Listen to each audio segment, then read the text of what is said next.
Telangana BJP అధ్యక్షుడు కేంద్ర మంత్రి కిషన్ రెడ్డి తాజాగా మీడియా సమావేశం నిర్వహించి సికింద్రాబాద్ నియోజకవర్గానికి చెందిన కొంతమంది నాయకులు బీజేపీలో చేరుతున్నట్లు ప్రకటించారు. ఆయన ఈ సందర్భంగా కాంగ్రెస్ ప్రభుత్వంపై తీవ్ర విమర్శలు చేశారు.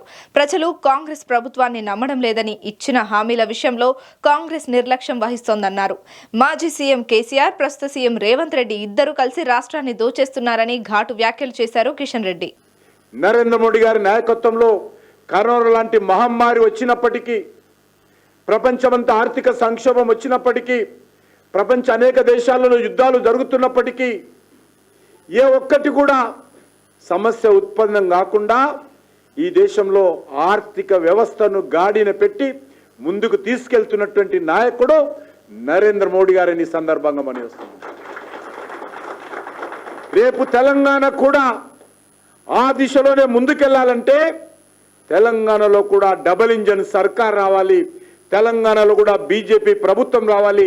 అప్పుడే తెలంగాణ ఉద్యమకారులు, తెలంగాణ ప్రజల ఆకాంక్షలకు అనుగుణటువంటి పరిపాలన వస్తుంది. అది తెలంగాణ సమాజం అంతా కూడా ఆలోచించాలి. ఈరోజు రెండు పార్టీలు తొక్కించుకుంటా ఎక్కించుకుంటా, ఈ రెండు పార్టీలు నువ్వు తిన్నవంటే నువ్వు తిన్నవని, నువ్వు అమలు చేయలేదంటే నువ్వు అమలు చేయలేదని ఒకరి మీద ఒకరు ఆరోపణలు చేసుకుంటూ ప్రజల దృష్టి మళ్లించేటువంటి ప్రయత్నం చేస్తూ ఉన్నారు. ఈ రెండు పార్టీలు కూడా ప్రజల మీద బాధ్యత పెట్టే ఆ బాధ్యత నిర్వహణలో TRS party, BRS party, Congress party ఈ రెండు పార్టీలు కూడా వైఫల్యం చెందాయి. ఈ వైఫల్యాల నుంచి తప్పించుకునేటువంటి ప్రయత్నంలో ఒకరి మీద ఒకరు ఆరోపణలు చేసుకుంటూ ప్రజలకు సంబంధం లేని విషయాలలో ఈరోజు ఒకరి మీద ఒకరు తిట్టుకుంటూ కాలయాపన చేసేటువంటి ప్రయత్నం చేస్తూ ఉన్నారు. ఇది తెలంగాణ సమాజం అంతా అర్థం చేసుకోవాలి. ఈ రెండు పార్టీలు కూడా అవినీతి పార్టీలే, ఈ రెండు పార్టీలు కూడా కుటుంబ పార్టీలే, ఈ రెండు పార్టీలు కూడా బొమ్మబరుసు లాంటి పార్టీలే. కాబట్టి తెలంగాణ సమాజం అంతా కూడా అర్థం చేసుకోవాల్సిన అవసరం ఉంది. ఈరోజు రాజీవ్ గాంధీ చెప్తున్నాడు, రాహుల్ గాంధీ చెప్తున్నాడు. రాహుల్ గాంధీ ఏమంటున్నాడు? ఈరోజు రాజ్యాంగం గురించి మాట్లాడుతున్నాడు. ఆయన మొన్న ఢిల్లీలో స్టేట్మెంట్ ఇచ్చాడు. ఆర్ఎస్ఎస్ బీజేపీ తోటి కాదు కొట్లాడాల్సింది, భారత రాజ్యంతో కొట్లాడంటాడు. సిగ్గుండాలి ఈరోజు కాంగ్రెస్ పార్టీకి. ఏం మాట్లాడుతూ ఉన్నాడు మీ నాయకుడు? ఎవరి మీద కొట్లాడాలంటున్నాడు? ఎవరి మీద పోరాటం చేయాలనుకుంటున్నాడు? భారత రాజ్యం మీద పోరాటం చేయడం అంటే భారత రాజ్యాంగం మీద పోరాటం చేయడం. డాక్టర్ బాబాసాహెబ్ అంబేద్కర్ రూపకల్పన చేసినటువంటి రాజ్యాంగం మీద రాహుల్ గాంధీ మాట్లాడుతున్నాడు. ఈరోజు అందుకే అడుగుతా ఉన్నాను, ఈరోజు రాహుల్ గాంధీ హైదరాబాద్కు వస్తాడట, తెలంగాణకు వస్తాడట. రాహుల్ గాంధీని ఒకటే ప్రశ్నిస్తున్నాను, మీకు తెలంగాణ పర్యటించేటువంటి నైతిక హక్కు లేదు. ఎన్నికలకు ముందు హామీలు ఇచ్చారు, రాజ్యాంగాన్ని రక్షిస్తామని చెప్పారు, కాన్స్టిట్యూషన్ పుస్తకాన్ని ఎంబడి పెట్టుకొని తిరిగారు. 100 రోజులు అమలు చేస్తున్నటువంటి 6 గ్యారంటీలు ఎక్కడ పోయినాయి? 420 సబ్ గ్యారంటీస్ ఎక్కడ పోయినాయి? అవి అమలు చేయకుండా ఈరోజు తెలంగాణలో అడుగు పెట్టేటువంటి నైతిక హక్కు రాహుల్ గాంధీకి లేరనే విషయాన్ని మనం చేస్తా ఉన్నాను. రాహుల్ గాంధీ, నువ్వు తెలంగాణకు వచ్చే ముందు నా తెలంగాణ ఆడబిడ్డలకు, మా తల్లులకు, మా మాతృలకు నెలకు 2500 రూపాయలు ఇస్తా ఉన్నావు కదా. సంవత్సరం అయిపోయింది. 100 రోజుల్లో అమలు చేస్తున్నటువంటి ఈ యొక్క 6 గ్యారంటీలు ఈరోజు 400 రోజులు, 500 రోజులు కావస్తున్నది. 6 గ్యారంటీలు ఇచ్చిన తర్వాతనే రాహుల్ గాంధీ తెలంగాణలో అడుగు పెట్టాలి. నిరుద్యోగ యువతకు జాబ్ క్యాలెండర్ ప్రకటించి ఉద్యోగాలు భర్తీ చేస్తా అన్నావు. ఎక్కడ పోయింది జాబ్ క్యాలెండరు? మీరు ప్రకటించినటువంటి జాబ్ క్యాలెండరు అది దొంగ క్యాలెండరు. ఎన్నికలకు ముందు మీరు ప్రకటించినటువంటి జాబ్ క్యాలెండరు అమలు చేయలేనటువంటి జాబ్ క్యాలెండర్ అది. ప్రజలను, నిరుద్యోగ యువతను మోసం చేసినటువంటి జాబ్ క్యాలెండర్ అది. కాబట్టి ఈరోజు ఆ జాబ్ క్యాలెండర్ ఎందుకు అమలు చేయలేదు? తెలంగాణ గడ్డ మీద అడుగు పెట్టే ముందు రాహుల్ గాంధీ చెప్పాలి. నిరుద్యోగ యువతకు నిరుద్యోగ భృతి ఇస్తానన్నావు, నెలకు 4,000.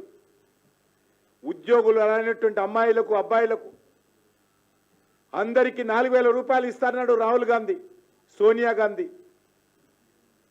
రేవంత్ రెడ్డి. ఈరోజు ఎంతమందికి నిరుద్యోగ భృతి ఇచ్చావో తెలంగాణ గడ్డ మీద వచ్చే ముందు చెప్పాలా. మహిళలకు ఈరోజు ఆర్థిక సాయం అందిస్తా ఉన్నావు, ఎంతమంది మహిళలకు ఇచ్చావో చెప్పాలా. మరి దళిత కుటుంబానికి 12 లక్షల రూపాయలు ఇస్తామన్నావు, ఏమైంది? ఈరోజు రైతులు పండించేటువంటి పంటల మీద 10 పంటలకు బోనస్ ఇస్తామన్నావు, ఎక్కడ పోయింది బోనస్? చివరకు ధాన్యం ఒకటే ఇస్తానని, ఆ ధాన్యం కూడా సన్న ధాన్యమని దాన్ని కూడా వంకలు పెట్టి ఆ యొక్క సన్నధాన్యం కూడా ఈరోజు కొనలేనటువంటి పరిస్థితుల్లో. పత్తి మీద ఇస్తానన్నాడు బోనస్, ఈరోజు ఇవ్వాల.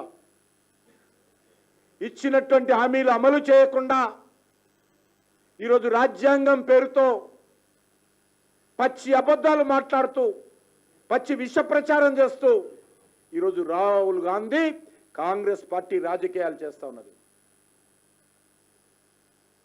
కాబట్టి ఈరోజు మనం చేస్తా ఉన్నాను, ఈ యొక్క రాజ్యాంగాన్ని ఎవరైనా ఏ పార్టీ అయినా రాజ్యాంగాన్ని నిర్వీర్యం చేసిందంటే, రాజ్యాంగాన్ని అవమానం చేసిందంటే, రాజ్యాంగాన్ని మార్చిందంటే, డాక్టర్ బాబాసాహెబ్ అంబేద్కర్ అవమానం చేసిందంటే, డాక్టర్ బాబాసాహెబ్ అంబేద్కర్ బతుకున్నప్పుడు ఎన్నికల్లో పోటీ చేస్తే ఓడించింది ఎవరంటే మొదటి ముద్దాయి కాంగ్రెస్ పార్టీ, నెహ్రూ కుటుంబము. నెహ్రూ కుటుంబము డాక్టర్ బాబాసాహెబ్ అంబేద్కర్ మీద అనేక రకాల కుట్రలు చేసి ఆయన చివరి శ్వాస వరకు అవమానాలతో ఆయనను అవహేళన చేసినటువంటి పార్టీ, అవమానించినటువంటి పార్టీ, ఎన్నికల్లో ఓడించినటువంటి party Congress party. Bharatiya Janata party doctor Babasaheb అంబేద్కర్ను అన్ని రకాలుగా గౌరవించినటువంటి పార్టీ. డాక్టర్ బాబాసాహెబ్ అంబేద్కర్ చిత్రపటాన్ని పార్లమెంటులో పెట్టినటువంటి party Bharatiya Janata party. Doctor Babasaheb అంబేద్కర్కు Bharat Ratna ఇచ్చినటువంటి party Bharatiya Janata party. Doctor Babasaheb Ambedkar జన్మించిన స్థలము, డాక్టర్ బాబాసాహెబ్ అంబేద్కర్ దీక్ష తీసుకున్నటువంటి నాగపూర్లో దీక్షా స్థలము, డాక్టర్ బాబాసాహెబ్ అంబేద్కర్ అంతిమ శ్వాస వదిలినటువంటి ఢిల్లీలో ఇల్లు, డాక్టర్ బాబాసాహెబ్ అంబేద్కర్ చదువుకున్నటువంటి లండన్లో ఇల్లు, డాక్టర్ బాబాసాహెబ్ అంబేద్కర్ అంతర్కిలో జరిగినటువంటి బాంబేలో స్థలము. ఈ 5 స్థలాలలో పంచతీర్థ పేరుతో ఈరోజు అద్భుతంగా డాక్టర్ బాబాసాహెబ్ అంబేద్కర్ జ్ఞాపకార్థము, సంస్మరణార్థము, ఆయన స్ఫూర్తితో ఈరోజు నిర్మాణాలు చేపట్టినటువంటి పార్టీ భారతీయ జనతా పార్టీ. నరేంద్ర మోడీ గారు మనం చేస్తున్నారు. మీ ముఖాలకు ఎప్పుడైనా మీ కుటుంబాల గురించే మాట్లాడారు తప్ప జవహర్లాల్ నెహ్రూ గురించి పేరు పెట్టుకుందాం, ఇందిరాగాంధీ పేరు పెట్టుకుందాం, రాజీవ్ గాంధీ పేరు పెట్టుకుందాం అనే ముఖాలే తప్ప మీరు ఏ రోజు కూడా డాక్టర్ బాబాసాహెబ్ అంబేద్కర్ గురించో, సర్దార్ వల్లభాయ్ పటేల్ గురించో, ఇటీవల స్వర్గస్థులైనటువంటి పివి నరసింహారావు గురించో వీళ్ళకి ఆలోచన లేదు. ఎటువంటి పార్టీ అంటే కాంగ్రెస్ పార్టీకి వర్కింగ్ ప్రెసిడెంట్గా ఉన్నటువంటి పివి నరసింహారావు, కాంగ్రెస్ పార్టీ నేతృత్వంలో ప్రధానమంత్రిగా సేవలు చేసినటువంటి పివి నరసింహారావు, కాంగ్రెస్ పార్టీగా ముఖ్యమంత్రిగా ఆంధ్ర రాష్ట్రానికి సేవలు చేసినటువంటి పివి నరసింహారావు స్వర్గస్థులైతే ఆయన పార్థిక దేహాన్ని కాంగ్రెస్ పార్టీ ఆఫీసులో కూడా పెట్టకుండా అవమానం చేసినటువంటి పార్టీ కాంగ్రెస్ పార్టీ. ఒక తెలుగు బిడ్డ మొదటిసారి తెలుగు బిడ్డగా ప్రధానమంత్రిగా బాధ్యతలు చేపడితే పివి నరసింహారావు గారిని అవమానం చేసింది పార్టీ. ఢిల్లీలో ఆయన అంతర్క్రియలు జరపాలా. డాక్టర్ బాబాసాహెబ్ అంబేద్కర్ అంతర్క్రియలు బాంబేలో జరుపుతారు, పివి నరసింహారావు అంతర్క్రియలు హైదరాబాద్లో జరుపుతారు. కానీ కాంగ్రెస్ పార్టీ ఇతర నాయకుల, పెద్ద నాయకుల అంత్యక్రియలు ఢిల్లీలో జరుపుతారు. ఇది వివక్షత.